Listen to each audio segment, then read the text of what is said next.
friends. Lori Ashcraft here, your host for another episode of VIVA La Evolution, produced by Recovery and Resilience Solutions, which is a training and consulting branch of Crestwood Behavioral Health. And you'll notice on our page that we've picked up 3 amazing sponsors. That's pretty exciting. And I was supposed to ask you to please subscribe if you don't mind. That will help us out a lot.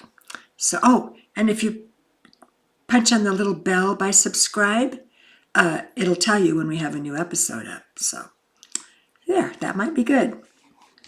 Okay, today we have the honor of having someone who's so dear to me, Chris Bartz. Chris and I met probably 20 years ago when he showed up in my peer support training class and taught me a lot about how to teach peer support and how to value the people in the class. I already had a pretty good handle on that, but Chris, you'll see that Chris has a special way about him that helps you do whatever you want to do, whether it's teach the class or be in the class. So I want to give you a heads up on some things to pay attention to. Early on in our conversation, Chris talks about some of his experiences in various treatment facilities that didn't help him. So pay attention to what didn't help.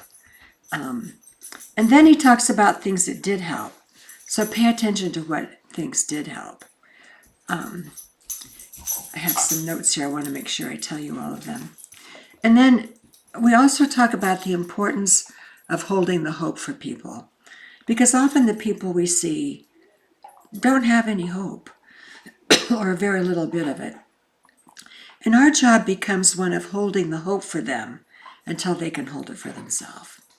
So listen to how Chris gets us into that conversation. And about halfway through, he talks about how becoming a peer support specialist gave him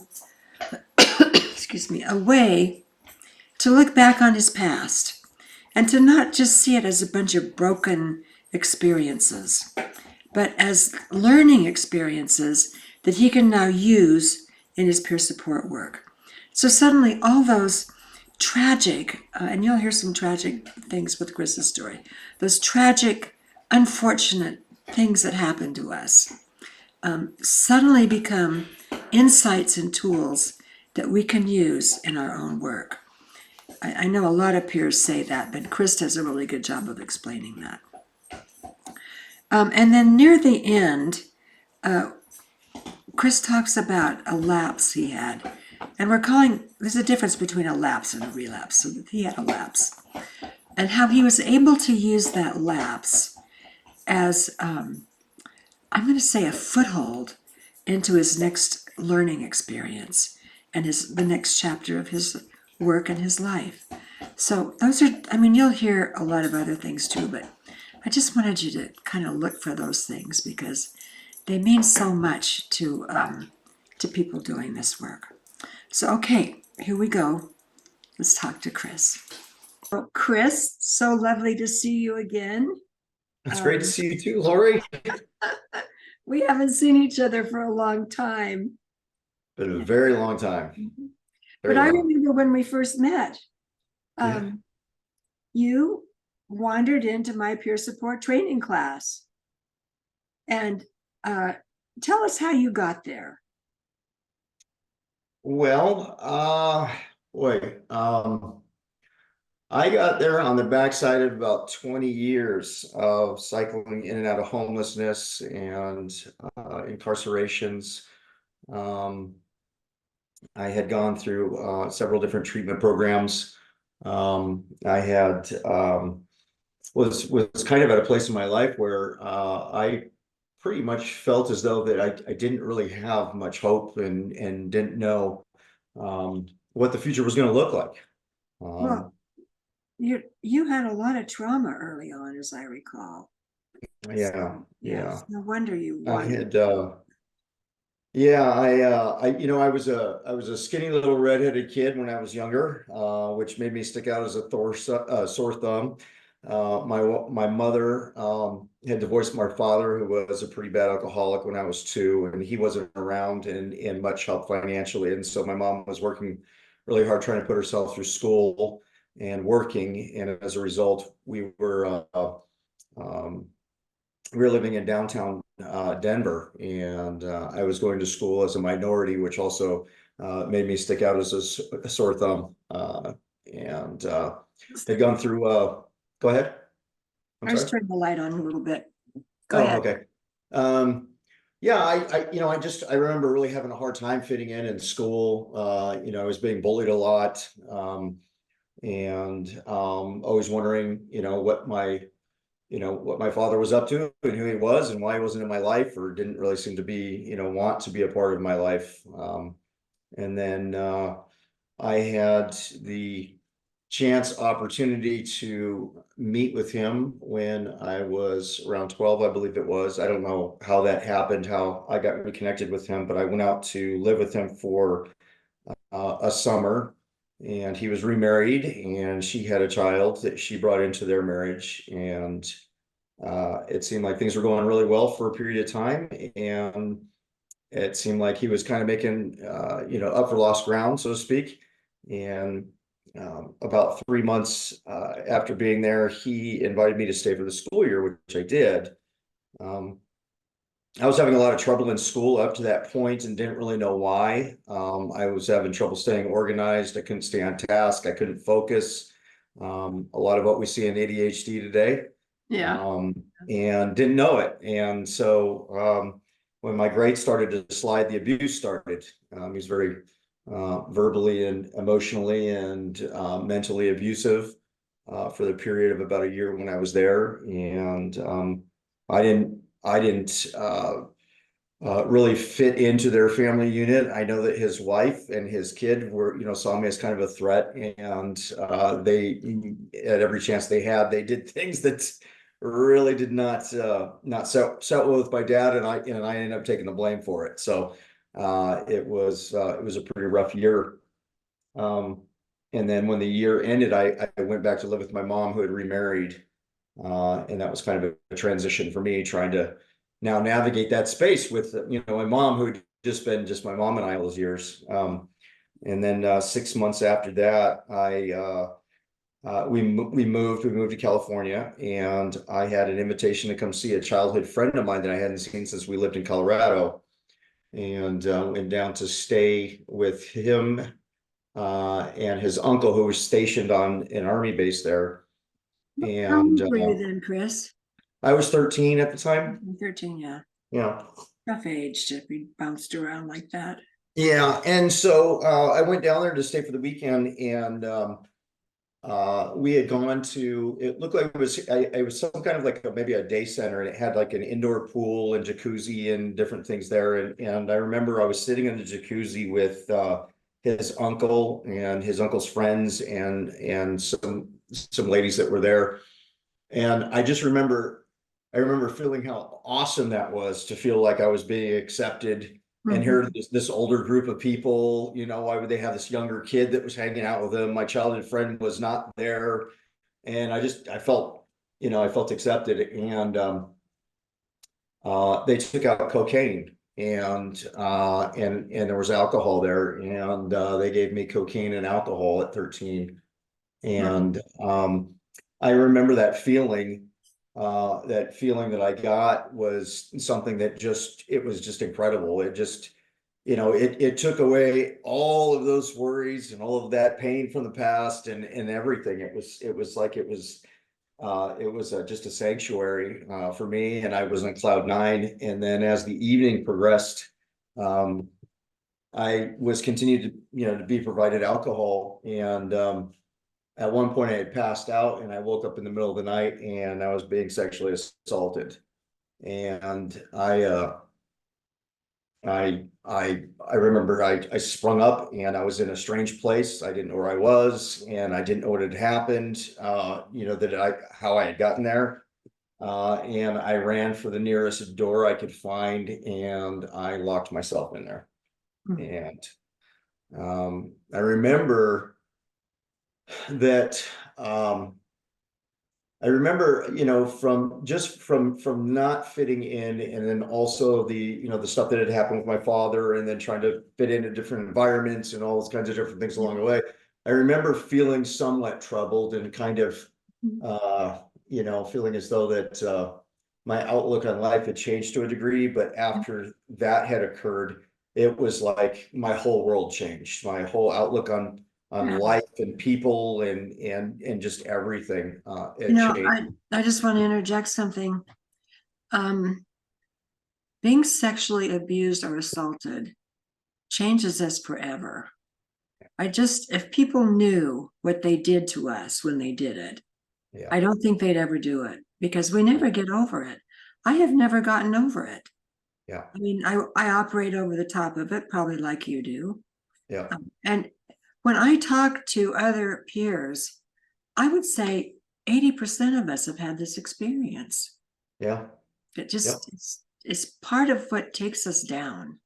It is. It Yeah. changes everything. It It changes does. the Yeah. level of trust you have in other people. It changes the Mhm. level of trust you have in people who are older than you, that are supposed to be, there to protect Right. you. It Yes. changes your relationships, your ability to be intimate. It changes Mhm. all of those things, Yes. and And your it's almost, relationship with yourself. yeah, absolutely.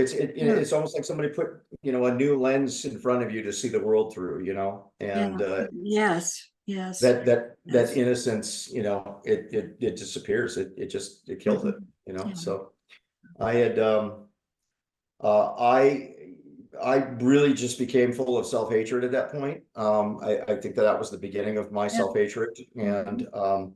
I did the best I could, I think, for the next 20 years to just try to end my life, through, um, the process of, experimenting with different substances. I didn't talk about what had happened to me until I was 22 years old. Mhm. So Mhm. I carried that, and I carried it mainly because, often you hear in survivors, you hear, well, there's this guilt and there's this shame that's associated with that. But I think it took it up a notch for me, because in some way, I felt like if I hadn't been drinking or I hadn't used those drugs, then that wouldn't have Mhm. happened. Yeah. Yeah. You know what I mean? And so I think that, it's pretty common. yeah, We tend to think it's our fault somehow. yeah, We yeah, do. It's just, I mean, even though we know better, there's a little place where we think, I mean, you get over that. I mean, I went through, oh, this must have been my fault. What did I do? sure, Then when I had a little older and looked back on it, I was in a rage. It was just yeah, a rage at what happened. And yeah, it wasn't about me anymore. I mean, it still hurt me, but I didn't feel responsible for it.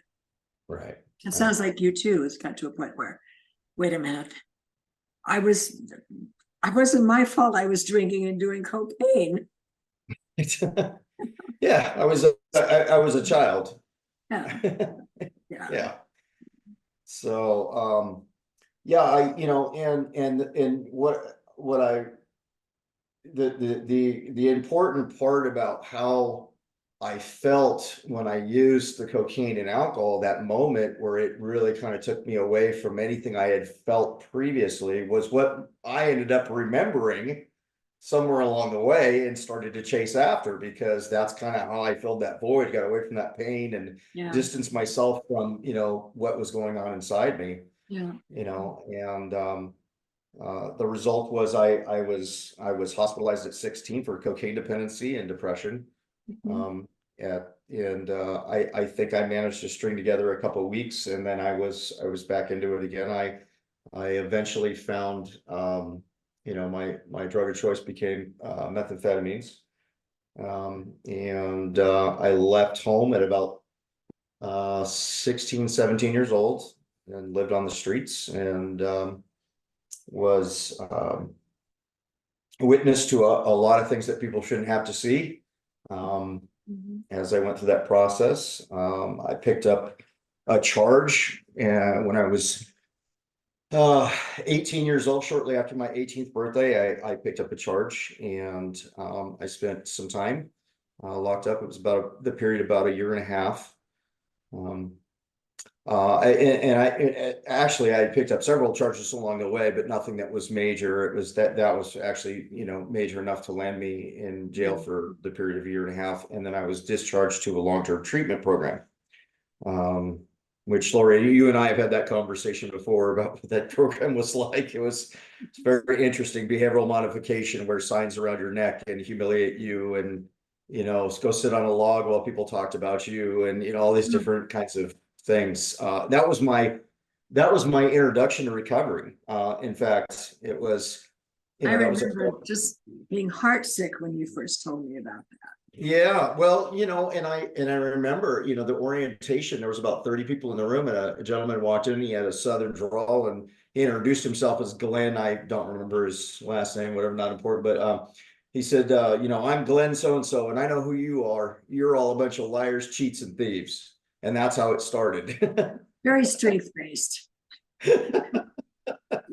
And the thing about that is it's like, I carried so much stigma and so much, of the things that I put upon myself and who I thought I was up until that point. I didn't really need anybody to tell me that. It was like, right. And so, that was my introduction to recovery was, this court ordered type of, inpatient behavioral modification program I was in for this long period of time. And, the unfortunate thing about it is that they had a 12-step program that was required. And so, in my young mind and not have been in, recovery before, like real recovery before and that kind of thing, I saw it all the same. It was, all these different, it was all the same. It was all court ordered. It was all, it was all bad. I didn't want any part of it, and so, I did manage to string together, I think, 5 years after I left that organization with no kind of groups or any type of 12 steps or anything like that. But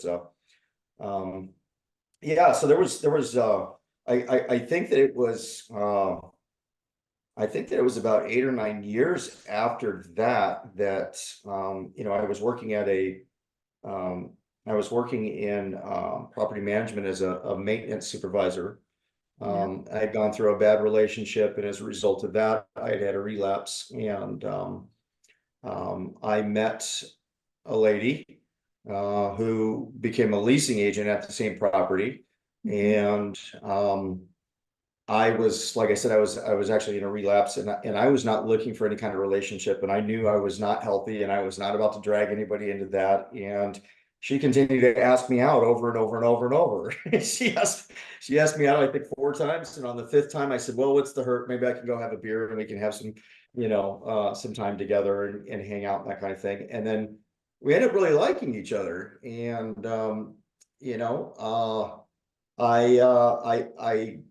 night I told her what was going on, and she says, well, if you want to get help, she's like, I'm going to be there with you, and she became my wife.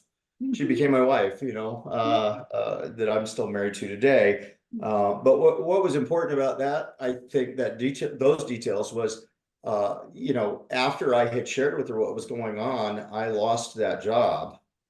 And when I did, I lost my apartment, because when you work in maintenance, you have an apartment. Typically, you work on the property, so on and so forth. So I lost the job and the place to live, and I didn't know what I was going to do. And that was how I ended up at Meta Services at the time. And I was actually, the universe, the way it works, it's so strange. I was on a run, and I was actually looking for something that evening.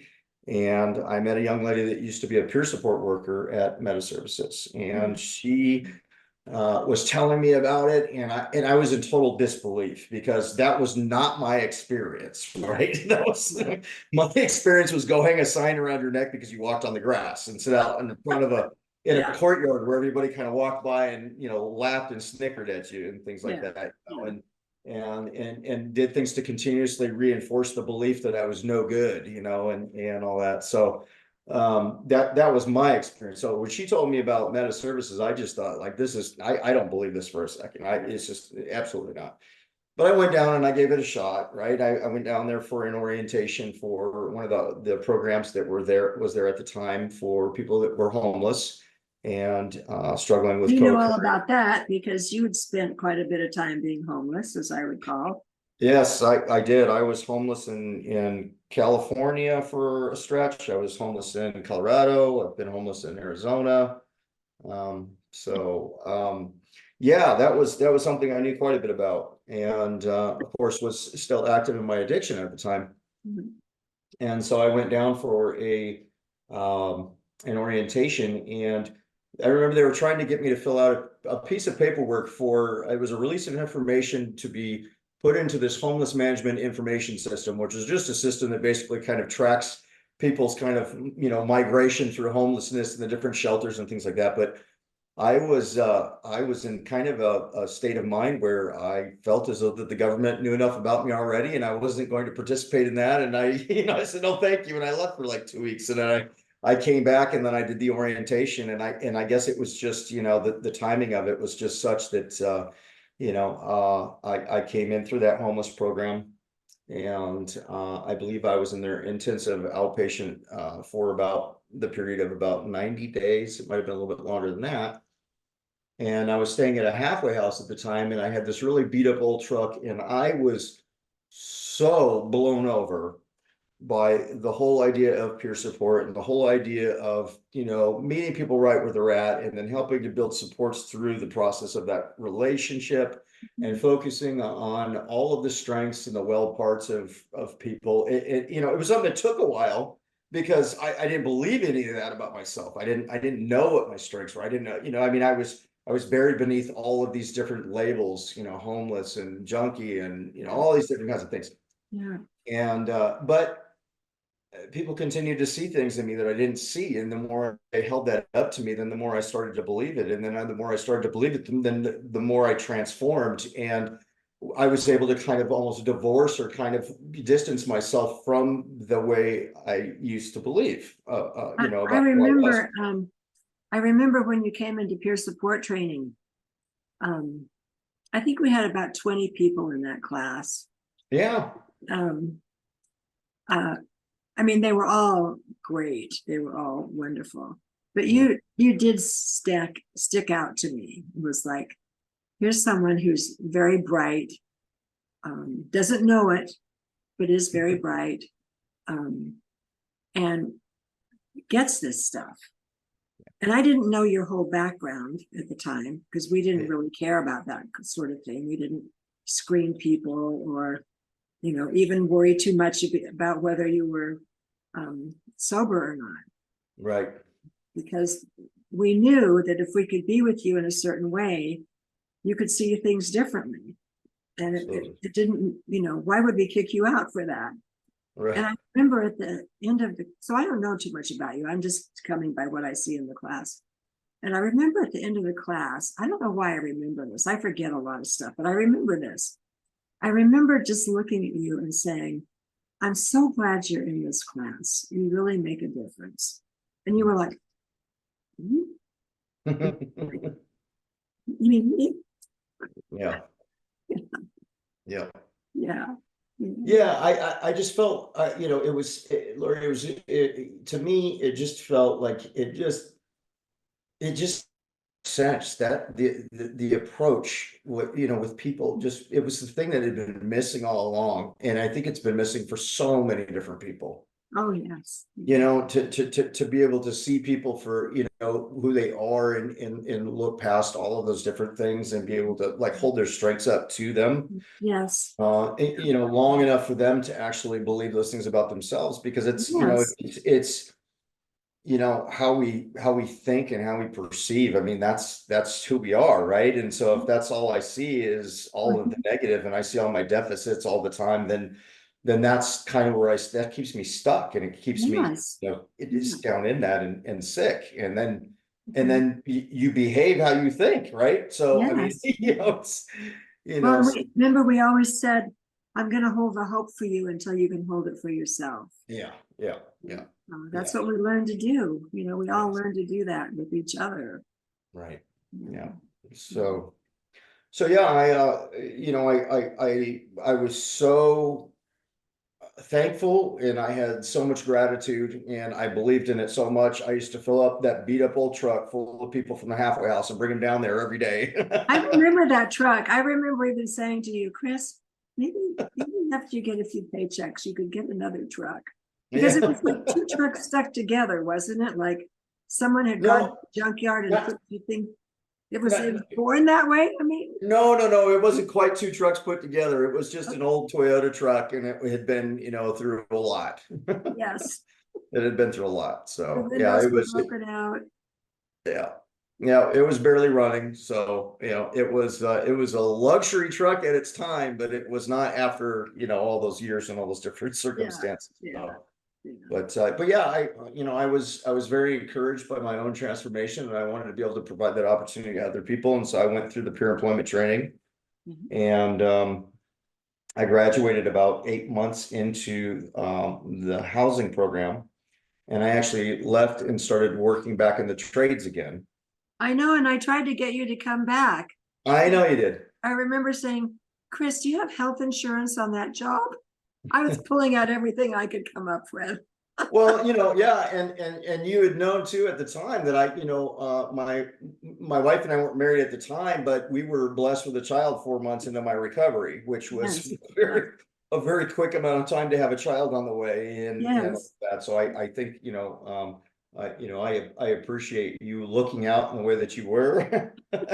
But I think that despite the transformation and everything, I was thinking, more of things in terms of financial, and then also I wasn't sure. I was really not sure how much of a difference I could make and how much of an impact, and whether or not I would be any good.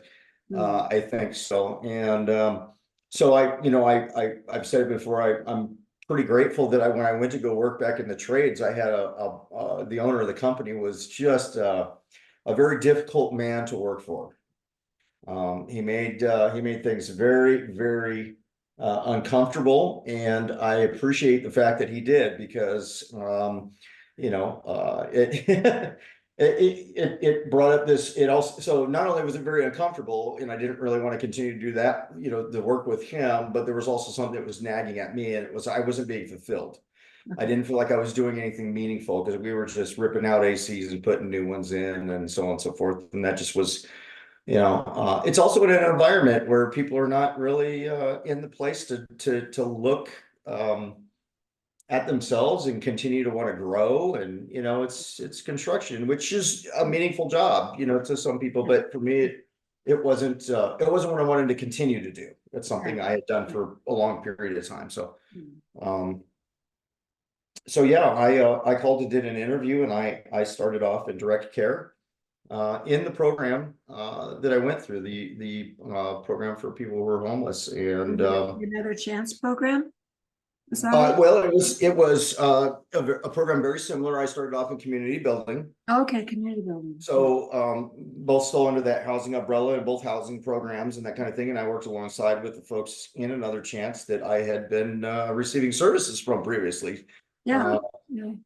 And things moved pretty rapidly. I was promoted into a team lead role within a few months, and within a year, I was provided an opportunity to serve as the director of those housing programs, which was amazing to me, because I was now in a place and an opportunity where I could work with other employees in a way to help provide similar opportunities that I had been given coming in. Yeah. So, Yeah.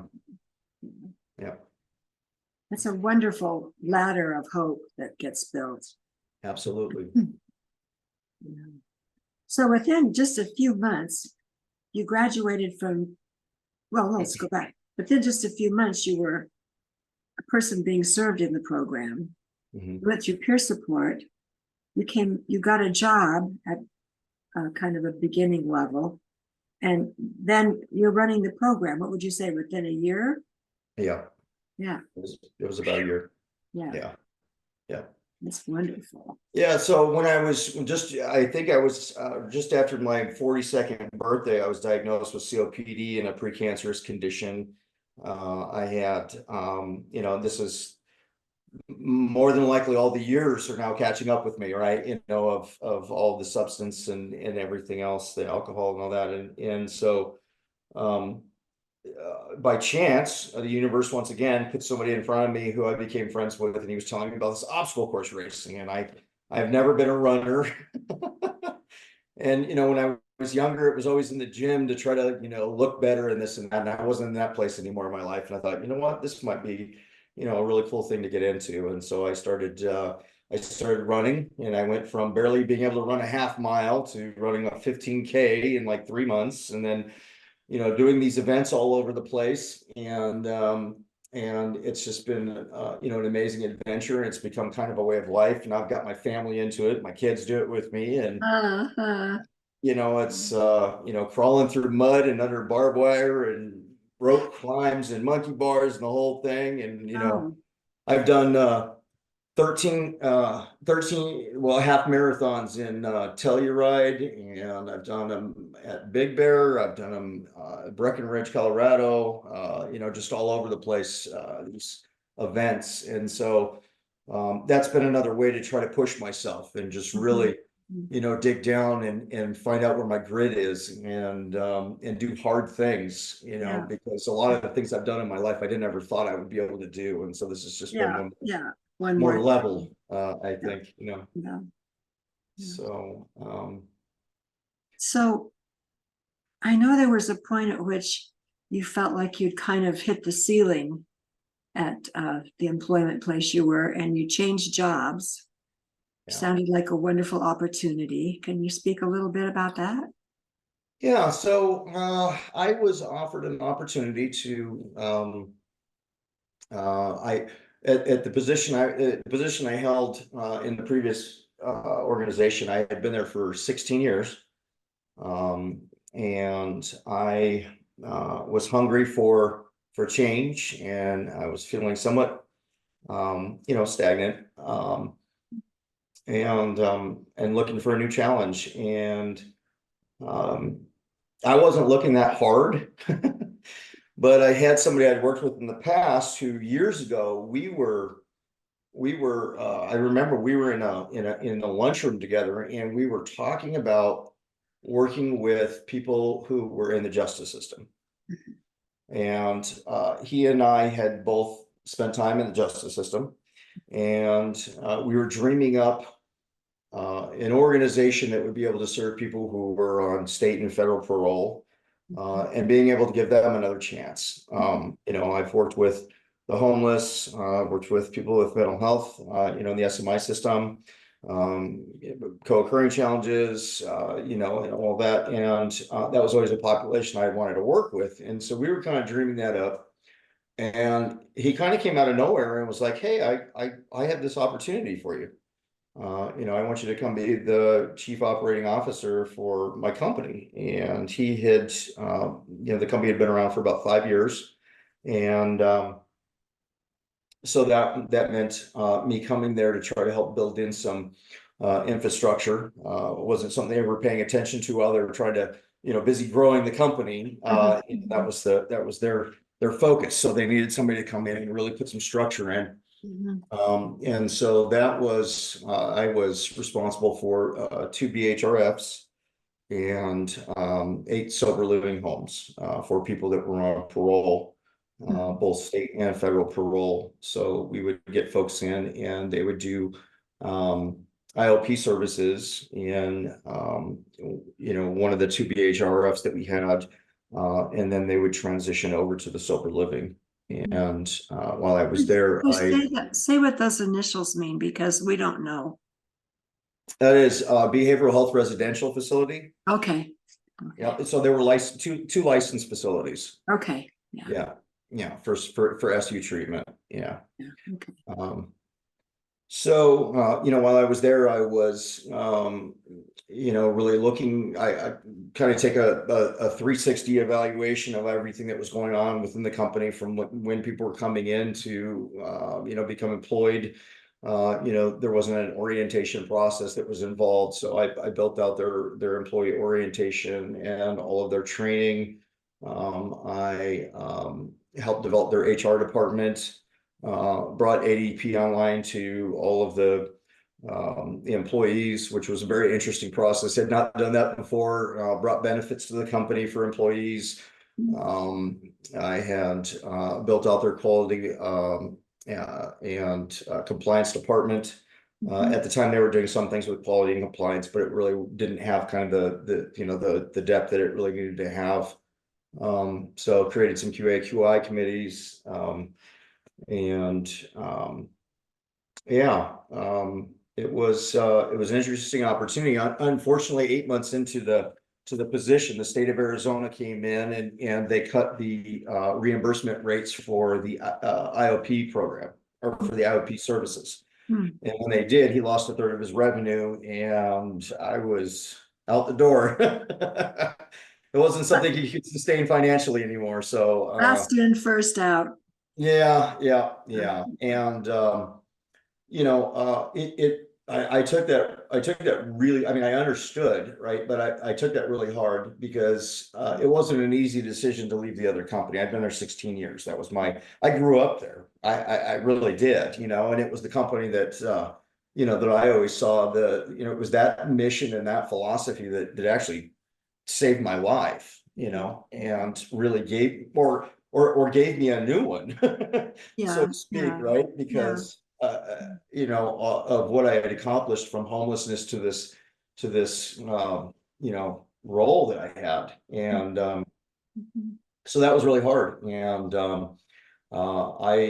we had a really rough year. There were a lot of other things that had happened within my family, and I remember I was really starting to lose a grip. I had been drinking, and I had my wife and I, when I had an argument, and I left feeling like I needed to get away, give her some space and give myself some space. And in my mind, I had a place I was going, but I got in the truck and I drove about a mile and a half down the street, and it just hit me like a ton of bricks. I had allowed the work I did in behavioral health to be a substitute for my own recovery. Hmm. Hmm. And I pulled over on the side. I had pulled over on the side of the road. Like I said, I was like, I'm going to go to a friend's house in my mind, right? In that moment, that kind of heated moment. All right, I'm going to a friend's house. And then I get down a mile and a half down the street and I realized, well, I don't have anybody to go to. Because Yeah. I didn't spend any time focusing on myself. I spent so much time like giving and trying to nurture everybody else's recovery through my work and all of that I just didn't have that. And I thought, what am I going to do? Where am I going to go? Hmm. And things just continued to get worse and worse. And with struggling to find work here, unfortunately, in Maricopa County, OIG. Just- Let me stop you a minute. Sure. Um, you know, this is why in all of our programs, we Mhm. always had ways for people to go to work. Right from the very beginning. I mean, you Yeah. practically walked in the door as someone needing service, and we would start looking for a job for you to do, whether it was a volunteer job or a paid job. Mhm. And there's a reason for that, Yeah. because working, let's call it contributing. Mhm. Um, it gives you a place to be, and it gives you a way to give back, and it gives you an identity as a helping person, someone who has something to contribute.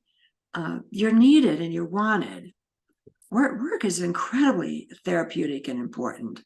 But It the really is. point you're making is that you need to have some balance in it, Yeah. because when it's not there, nobody's there. I mean, I've had that experience too, where the only friends I had were the people I worked with, Yeah. because that's where I spent all my time. Yeah. So I just want to like shine the light on this for all of us, that uh, when we're in trouble, give us a job. And Right. yes, and give us something to do where we can give back, and then Right. help us find our balance. Yeah. So we do some self-care in there too. Sure. And you're just giving us such a brilliant example of what happens when we lose track of that. We Yeah. lose our job when it's been our only thing, and it's like, Yeah. well, who am I then if I'm not doing this? And am I worthwhile anymore? Can I do anything? And just like you're saying, this is when addictions come back, whether it's drinking or drugging or shopping or internet sex or whatever it is. It just leaves the door open for that to rush in. And we're so vulnerable to it because we aren't equipped. We haven't built anything to hold us in place during that.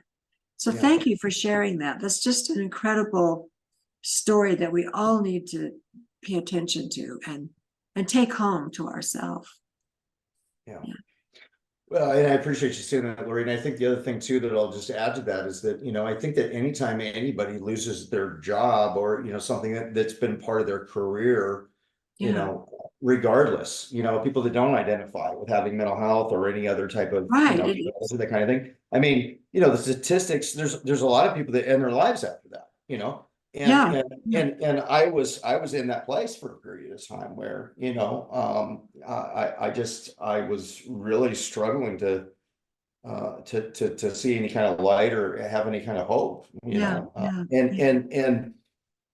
I think that one of the things that people might not understand about people who do have, identified as having lived experiences, that job itself, when we're working with other people, it provides meaning and it provides value to the things that most people would see as wreckage or as something that's all those things that I went through in the past. Me being able to provide the services that I do, it gives meaning to that.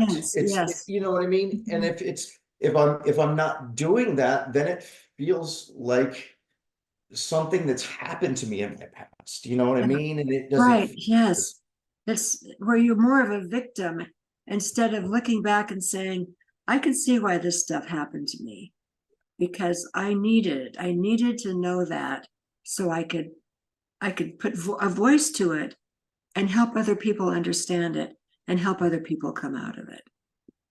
Yeah, I think it's provided me with a level of empathy for just about anybody that I've ever run into that's very, very special and unique for sure, because I try to remain in a place of humility and try not to, to take my past for granted and also be somewhat grateful for it and look to see what other people are going through and not have judgment for it. Yeah. And having all those different experiences it gives you an opportunity to really look at people from, in any type of a situation, I was just revisiting a book I wrote several years ago, where I recount a story of my first job. That my first was human services job. I was in a welfare department. And the people I met taught me so much and gave me so much. I was in a role to give to them. And I was doing that as best I knew how. But they gave me so much more. And I think that's part of what you're saying is when we're in these jobs, if we know how to receive it, some of us don't quite get how to do that. But those who know how to receive it, they don't burn out so much because they're always taking in these gifts from people that don't even know they're giving them most of the time. Right. Yeah. So I found myself at a pretty low point, and like you said, it kind of opened the door for some other things to come in. Yeah. And I had I found myself taking a trip to the hospital, which is something that hadn't occurred in years and years and years, and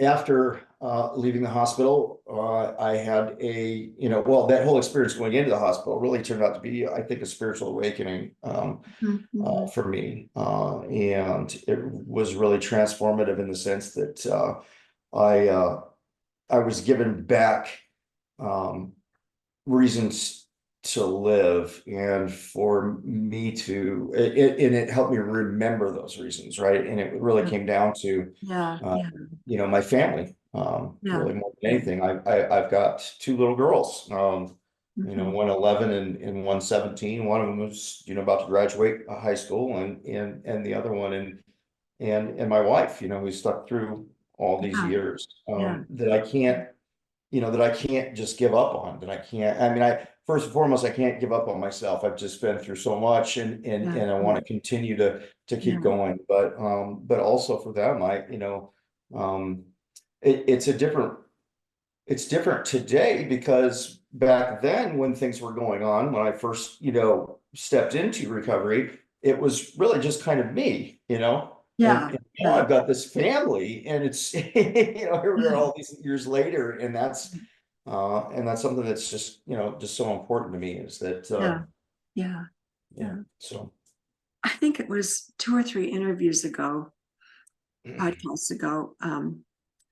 I had George Woods as a guest. He's a psychiatrist at Crestwood Behavioral Health, where I Okay. do a lot of consulting and training and so forth. Mhm. And he's an amazing man with an amazing experience and training, and just a very wise person. And he's done a lot of work in the area of addiction. And we touched on it during our interview. And he said, Lori, relapses are an important part of recovery. Mhm.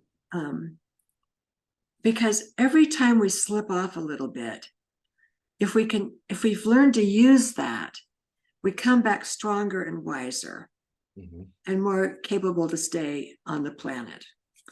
And I just keep thinking of him saying that as I'm listening to your story about, you now have an opportunity to come back from a little relapse. Well, Chris, thank you Yeah. so much for sharing your wisdom and your story with us. It's I just love you so much. I'm I so love you glad too, we're Lori. friends. Thank you for the opportunity. I'm so happy to be able to share Yeah. you with all of our listeners. I know you'll bless them. Well, it's an honor to be here, and I appreciate the opportunity. Mm. Thank you. Well, we'll be in touch, huh? Okay, sounds good. Bye. Okay. I hope you didn't just learn, but felt the importance of what Chris had to share with us. I'm just moved every time I hear his story, and I suspect you are too. So at the end, we were hanging up, and Chris said, I've meant to say this one thing. So I'm going to say this one thing that Chris forgot to say that he wanted me to say. And he says, I was just thinking, Lori, what happens in programs, especially substance programs, if you start using again, or if you have a lapse? What do? They kick you out.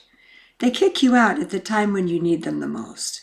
So would you just add that it's not good to kick people out when they're trying to recover? So that's a little final message from Chris right there. Chris is also in the beginning stages of writing a book, so I'm going to stay tuned and see how that goes. And when he's finished, I'll tell you how to find it. Okay, my dear friends, lovely to spend a little time with you, and I'll see you next time. Bye for now.